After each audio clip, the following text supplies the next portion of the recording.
Hello learners, welcome back to my channel Aim for BHU. In today's video, I will discuss MCQs based on yet another important topic of commerce. So this video is useful for all my students who are preparing for BHU BCom Entrance 2021 and also मेरी audience में जो भी students class 12th में हैं, आप सभी के लिए भी बहुत इंपॉर्टेंट MCQs हैं ये, ठीक है। तो आज के इस वीडियो में टोटल 10 MCQs हैं जिन्हें हम डिस्कस करेंगे based on the concept of cost. तो एग्जाम में काफ़ी बार ऐसा हुआ है कि टाइप्स ऑफ कॉस्ट या कॉस्ट के जो बेसिक कंसेप्ट है ना, इससे क्वेश्चंस आए हैं, इसीलिए मुझे ये टॉपिक आपके लिए बहुत इंपॉर्टेंट लगा। So before starting the session today, I just wanted to convey something that as I upload videos daily and there are many more videos to come, so subscribe now if you haven't subscribe yet. तो चलिए आज का discussion start करते हैं। तो देखते हैं सबसे पहला क्वेश्चन जो है हमारा वो क्या है।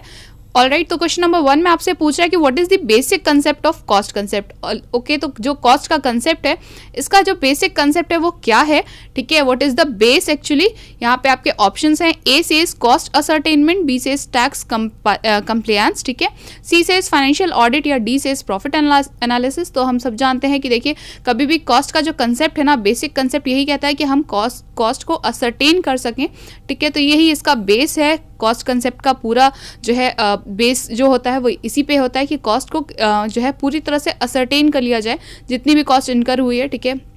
तो यहाँ पे आपका I think A option correct होगा। Yes, it is correct option, ठीक है। इसे आप मार्क कर सकते हैं और अगर आप चाहें तो नोट्स भी बना सकते हैं स्टूडेंट्स। इन क्वेश्चन को आप वन लाइनर के फॉर्म में लिख लीजिए, डैश करके लिख लीजिए, dash is the basic concept of cost concept, और उसके बाद ये जो आपका ए ऑप्शन में लिखा हुआ है ना कॉस्ट असर्टेनमेंट, इसको आप उस डैश के साथ फिलअप कर सकते हैं। अलग अलग कलर के पेन्स यूज़ करेंगे तो बेटर दिखेगा आपका नोट्स आपके लिए, और आपको एक बार में देखने से फिर याद भी आ जाएंगी चीज़ें। तो अगर आप चाहें तो नोट्स भी बना सकते हैं, ठीक है। क्वेश्चन के फॉर्म में लिखना चाहे तो क्वेश्चन के ही फॉर्म में लिख लीजिए, अदरवाइज आप वन लाइनर के फॉर्म में लिखेंगे तो आपके पास एग्जाम से जस्ट पहले ना रिवाइज करने के लिए नोट्स प्रिपेयर हो जाएंगे साथ ही साथ में। तो अगर आप वीडियो के साथ नोट्स बना रहे हैं तो बहुत ही अच्छी बात है, ठीक है। Moving on to the next question, we have question number 2। इसमें पूछ रहा है कि process costing is appropriate for which firm, ठीक है। तो कॉस्टिंग में जो प्रोसेस कॉस्टिंग टाइप है ये किस तरह की फर्म के लिए अप्रोप्रिएट होता है, यहाँ पे आपसे ये पूछा जा रहा है, ठीक है। देख लेते हैं हमारे पास ऑप्शन क्या है। A says brick laying firms, ठीक है, बी सेज ट्रांसपोर्ट फर्म्स, सी हॉस्पिटल्स या डी ऑयल रिफाइनिंग फर्म्स, ठीक है। तो देखिए ऑयल रिफाइनिंग, ये जो फर्म है, इस तरह की जो भी फर्म्स होंगी जो ऑयल रिफाइनिंग में डील करती होंगी, उनके लिए प्रोसेस ही तो सबसे इंपॉर्टेंट है ना। तो उनके पूरे प्रोसेस में कितनी कॉस्ट जा रही है ये देखना जो है सबसे ज़्यादा इंपॉर्टेंट होगा। तो यहाँ पे अगर हम देखें तो ये जितनी भी टाइप्स ऑफ फर्म्स दी हुई हैं, इसमें जो प्रोसेस पे सबसे ज़्यादा एम्फेसिस है ना, प्रोसेस कॉस्टिंग देखिए इसीलिए यहाँ पे मेंशन है, ठीक है। तो प्रोसेस कॉस्टिंग सबसे ज़्यादा अप्रोप्रिएट किसके लिए होगा, ऑयल रिफाइनिंग फर्म्स के लिए, ठीक है। तो यहाँ पे आपका डी ऑप्शन करेक्ट है, इसे आप मार्क कर सकते हैं। And next you have question number 3। इसमें पूछ रहा है कि in how many ways cost classification can be done, ठीक है। तो कॉस्ट को हम कितनी तरह से क्लासीफाई कर सकते हैं, 3 वेज हैं, 2 वेज हैं, 4 वेज हैं या मेनी वेज हैं। तो देखिए यहाँ पे आपका मेनी वेज वाला ऑप्शन करेक्ट होगा, क्योंकि कॉस्ट को क्लासीफाई करने के बड़े सारे तरीके हैं। कभी जो है कॉस्ट डायरेक्ट इनडायरेक्ट में हो जाती है, कभी वेरिएबल और फिक्स्ड हो जाती है, ठीक है। तो यहाँ पे बहुत सारे ऑप्शंस हो सकते हैं, इसलिए यहाँ पे डी मैनी वेज हो सकता है आपका ऑप्शन करेक्ट, ठीक है। तो यहाँ पे आप मार्क कर सकते हैं डी मैनी वेज, ठीक है। You can classify cost into many ways, ठीक है। Next is question number 4, which cost is incurred even if the company is close, ठीक है। तो क्लोज हो चुकी है कंपनी, उसके बाद भी ऐसी कौन सी कॉस्ट है जो इनकर होती ही है, ठीक है। तो यहाँ पे ऑप्शंस हैं आपके पास। A says sunk cost, B says historical cost, C says shutdown cost या D imputed cost. So I hope अभी तक आप सभी ने फिगर आउट कर ही लिया होगा, इतना आसान है ये, ठीक है। As the name suggest the shutdown cost of course. तो यहाँ पे आपका सी ऑप्शन करेक्ट होगा, ठीक है। तो आप इसे मार्क कर सकते हैं। Next you have question number 5। इसमें पूछ रहा है कि direct expenses are also known as, so हम डायरेक्ट एक्सपेंसेस को और क्या बोलते हैं और किस तरह से डिनोट करते हैं ये पूछ रहा है आपसे। A says overhead expenses, B says sundry expenses, C says chargeable expenses या डी मेजर एक्सपेंसेस। तो यहाँ पे देखिए जो भी डायरेक्ट एक्सपेंसेस होते हैं वो चार्जेबल एक्सपेंसेस होते हैं, ठीक है। तो यहाँ पे आपका सी ऑप्शन करेक्ट हो जाएगा, इसे आप मार्क कर सकते हैं। स्टूडेंट्स अगर आपको ऐसा लग रहा है कि कॉस्ट तो बहुत बेसिक सा कंसेप्ट है, इसको क्या रिवाइज करना है या इसके बारे में क्या पढ़ना, तो मैं आपको बता दूं कि ऐसे कई क्वेश्चन आए हैं, ठीक है, आपके लास्ट ईयर पेपर्स को जब आप उठा के देखोगे, ठीक है। तो types of cost and types of pricing पे मैंने 1-2 ईयर्स के में क्वेश्चन देखे रखे भी हुए हैं। फर्दर मैं आपको टाइप्स ऑफ प्राइसिंग पे वीडियो प्रोवाइड कर दूंगी, बट फिलहाल मुझे रिकॉल नहीं हो रहा है कि कौन से ईयर में मैंने देखा था। शायद 16 या 17, 2016 या 17 के पेपर में मैंने देखा है। ठीक है, उसमें बीकॉम एंट्रेंस जो हुआ था उस टाइम कंडक्ट हुआ था, 16 या 17 किसी एक के पेपर में है ये।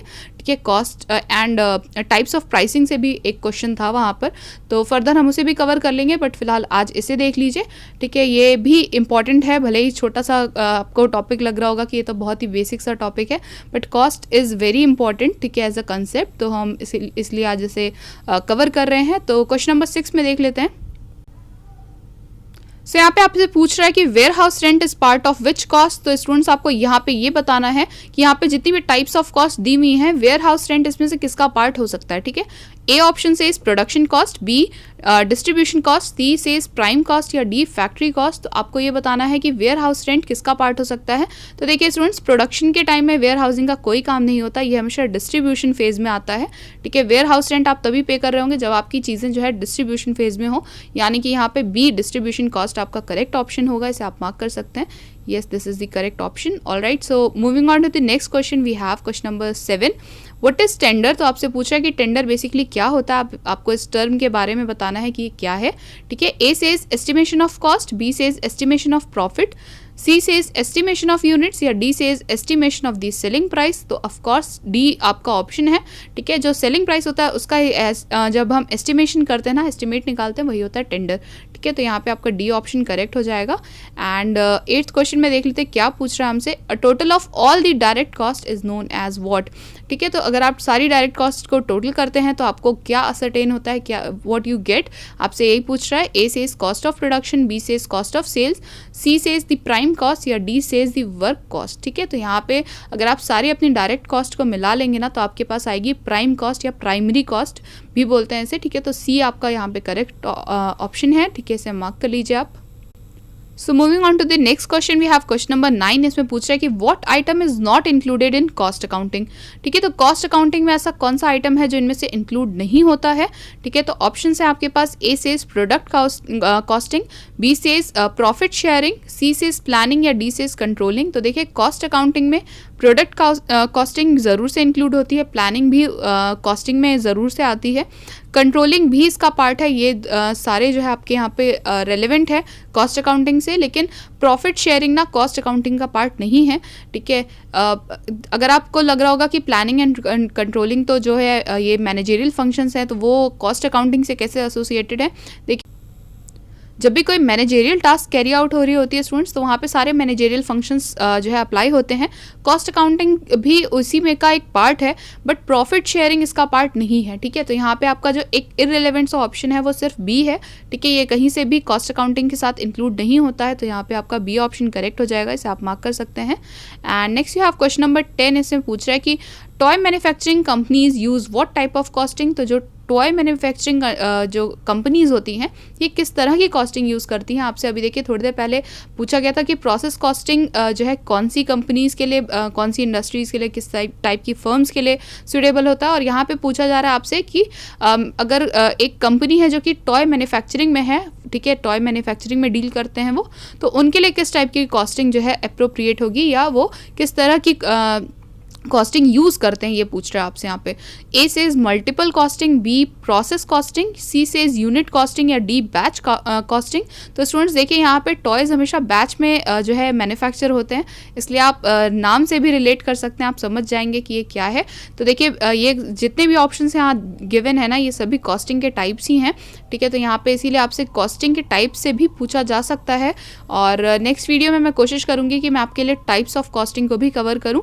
ठीक है, तो फिलहाल इस क्वेश्चन का आंसर आपका डी है, बी बैच कॉस्टिंग आपका करेक्ट ऑप्शन हो जाएगा। इसे आप मार्क कर सकते हैं। So this is all for today. I hope the questions were clear to you, and if you have any queries just drop them in the comment box, and also if you have any other concern you can mail me at aim4bhu@gmail.com, and आप मुझे मेरे Insta page पर भी DM कर सकते हैं। आप Instagram पे सर्च करेंगे एम फॉर BHU, तो you will get my page there. And if you like the content please like the video and share it with your friends as well, and do subscribe to my channel and do not forget to hit the bell icon so you don't miss any update from my channel. Happy learning, students.